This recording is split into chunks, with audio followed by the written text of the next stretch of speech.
Si vous n'acceptez pas de s'adapter avec le Bitcoin, personne n'aura le temps. Satoshi l'avait dit depuis 2011. Bitcoin est entre les bonnes mains, je passe à autre chose. Donc il n'y a pas, si Satoshi n'a plus le temps de vous convaincre, c'est pas moi ou Safé qui va vous convaincre. L'argent qui est à Ouaga même, c'est trop. Il y a des gens qui vont pas croire. Je vais vous donner quelques statistiques que j'ai vues tout à l'heure. J'ai regardé quelques statistiques et je me suis rendu compte que l'argent qui est à Ouaga là, c'est même trop quoi. Il faut qu'on diminue, qu'on réduise cet argent. Si vous êtes pauvre et vous êtes à Ouaga, c'est parce que vous êtes trop con. Les statistiques en 2024, 2631 milliards pour le budget du pays. Les entreprises qui ont fait plus de chiffres, il y a des gens qui sont dans ce pays qui n'ont jamais sorti, qui font des milliards. Là, je suis invité dans un grand événement ici à Ouagadougou où je vais rencontrer les traders, les personnes qui sont dans le domaine de la crypto-monnaie parce que c'est l'événement Pizza Day. Je pense que vous avez une fois entendu parler de Pizza Day. C'est le 22 mai qu'on a fait la première transaction de Bitcoin faite par un homme qui s'appelle Lezlou. Donc, il a acheté 2 pizzas à 10 000 bitcoins. Aujourd'hui, 10 000 bitcoins, c'est l'équivalent de 1 milliard de dollars. Donc, c'est un événement que le monde de la crypto-monnaie a l'habitude de fêter. C'est un peu noir quand même parce qu'il n'y a pas de lumière, mais on va essayer de voir si on aura l'occasion de voir toutes les bitcoins maximalistes qui sont là et le partager avec la communauté Entreprendre Autrement. D'autres trouvent la cryptomane. Toi, tu penses que bon, tu peux faire quelque chose de valable, mais lui pense à son ventre. C'est vrai que nous tous on fait ça afin de pouvoir vraiment être financièrement libre. Mais il est important ici, madame et messieurs, de comprendre que c'est... Alors il faut vous tirer très bien. Voilà, merci beaucoup. Merci de vous rasseoir. La chance d'avoir des personnes hors du Burkina qui sont véritablement des gourous de la crypto-monnaie, de la blockchain, qui, lorsque vous regardez les vidéos, vous êtes inspirés. Nous avons la chance véritable d'avoir Amadou Seck parmi nous et c'est une grande opportunité pour nous. Donc nous allons le solliciter, on sait qu'il n'a pas beaucoup de temps, juste 2 à 3 minutes pour qu'il nous partage quelque chose de puissant, de poignant, qu'on pourrait utiliser vraiment pour les milliards là, si ça vient vite, moi je veux. Tu vois, non? Vous aussi vous voulez un peu, non? Vous en voulez beaucoup. Donc merci de vous assurer très fort, monsieur Amadou Seck. Merci. Très très fort. Merci beaucoup mon frère. Alors bonsoir tout le monde, bonsoir. En tout cas merci pour les organisateurs de cet événement. C'est très important d'organiser ces genres d'initiatives. Donc je confirme ce que vous avez dit tout à l'heure, il y a beaucoup d'argent à Ouaga. Pas beaucoup même, il y a trop d'argent à Ouaga. L'argent qui est à Ouaga même c'est trop.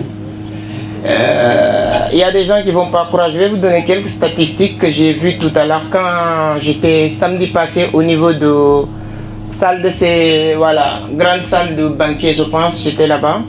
J'ai regardé quelques statistiques et je me suis rendu compte que l'argent qui est à Ouaga là, c'est même trop quoi. Il faut qu'on diminue, qu'on réduise cet argent.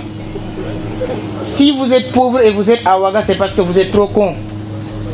Si vous êtes pauvre et vous êtes ici à Ouaga, vous êtes vraiment trop... Désolé de le dire comme ça. Les statistiques en 2024, 2631 milliards pour le budget du pays. Les entreprises qui ont fait plus de chiffres, je prends juste les entreprises étatiques pour ne pas donner des fausses informations. Sonabi, je pense que vous le connaissez, Société nationale burkinabé d'hydrocarbures. 132 200 milliards circulés dans le pays. Sonabel, Société nationale d'électricité du Burkina Faso, 269 milliards. Si tu prends aussi l'ONABé, Loterie nationale burkinabé, 205 milliards. Il y a une dizaine d'entreprises comme ça qu'on pouvait citer. Chaque entreprise a fait circuler dans ce petit pays 20 millions d'habitants, plus de 100 milliards de dollars. Et vous dites que le pays est pauvre. Comment? J'arrive pas à comprendre. Donc que ce soit crypto, peu importe ce que vous pouvez faire, il y a des gens qui sont dans ce pays, qui n'ont jamais sorti, qui font des milliards. Avant-hier, on a eu la chance de partir au niveau de la chaise de Coris Bank.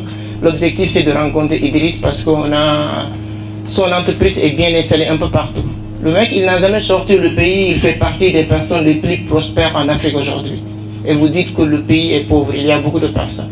Donc n'importe quel secteur d'activité, il y a trop d'argent. Donc le fait qu'il a dit tout à l'heure que moi je parle que beaucoup d'argent, pourquoi juste j'ai dit ça, c'est que c'est hors sujet. On parle de Bitcoin Pizza Day, un événement à célébrer tout le temps, donc qui est très très important pour montrer que voilà, chaque chose commence quelque part.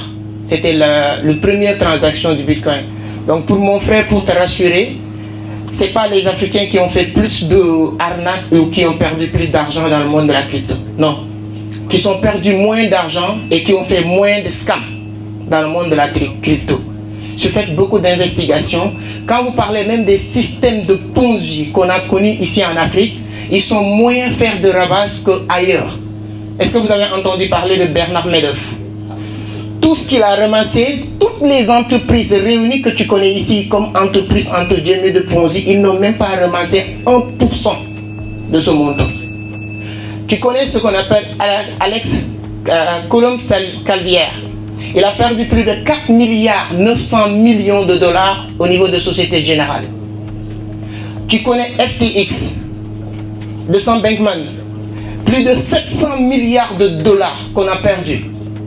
Tu connais Luna, une crypto-monnaie Luna, qui a fait faillite. Plus de 277 milliards de dollars. Donc il n'y a pas, les Africains, ils n'ont même pas perdu de l'argent dans l'univers. Et c'est un nouveau secteur d'activité qui a besoin d'être soutenu, accompagné. Et quand on parle des sociétés africaines, il y en a beaucoup de Africains qui sont en train de se battre. Il y a Easy Change, il y a beaucoup d'entreprises.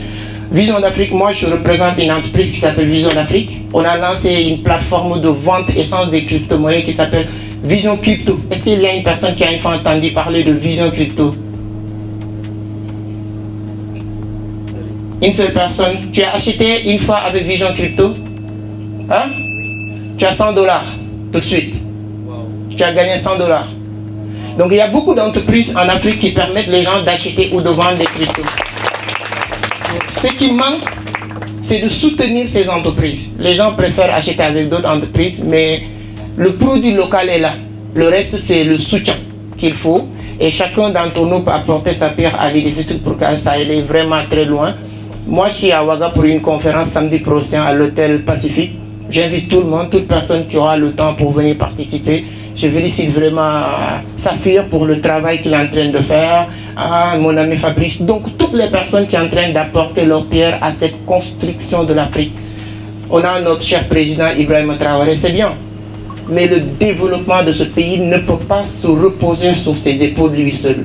Chacun d'entre vous doit accepter d'être cette pierre qui va construire le pays. Et en ce moment-là, le développement d'un pays, ce n'est pas les gratte-ciels, c'est le développement de chaque individu qui compose le pays. Et une fois arrivé à ce niveau-là, on aura le développement. Et le Bitcoin, la crypto, on n'a pas, moi je pense qu'on n'a pas grand-chose à dire. J'ai partagé plus de 1700 vidéos qui parlent de la crypto-monnaie. 1700 vidéos. Chaque vidéo est différente de l'autre pour essayer de sensibiliser, conscientiser. Donc le changement n'aura jamais de piqué. Il y avait l'industrialisation.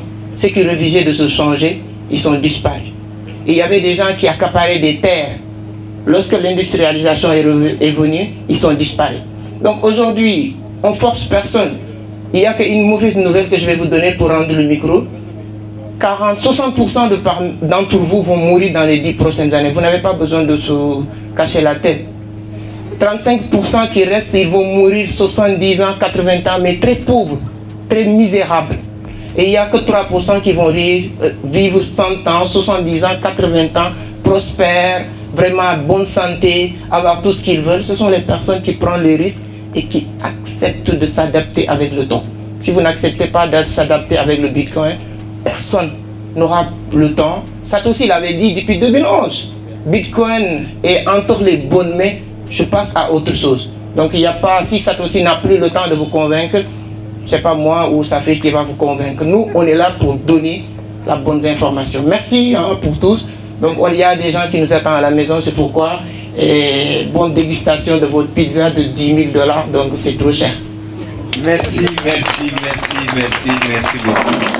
Ah, vraiment, il a terminé par une bonne nouvelle que moi j'ai retenue. Dis à ton voisin, je fais partie des 3 personnes les plus les 3% les plus prospères à 110 ans. dis à ton voisin. Exactement. D'accord. Hein? Encore en tête. Parce que n'accepte pas. C'est bon? Ok, merci. Ok.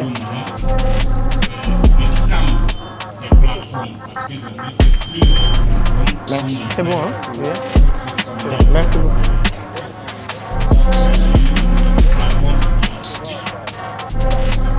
C'est bon? Alors, lorsque j'ai perdu assez d'argent dans certaines plateformes, je ne pouvais pas faire la liste parce que quelques plateformes, je me suis dit, comme parce que ces plateformes tournaient, C'est un plaisir. comme quoi ils utilisaient la crypto, je vais utiliser la crypto-monnaie pour nous. C'est bon. Merci.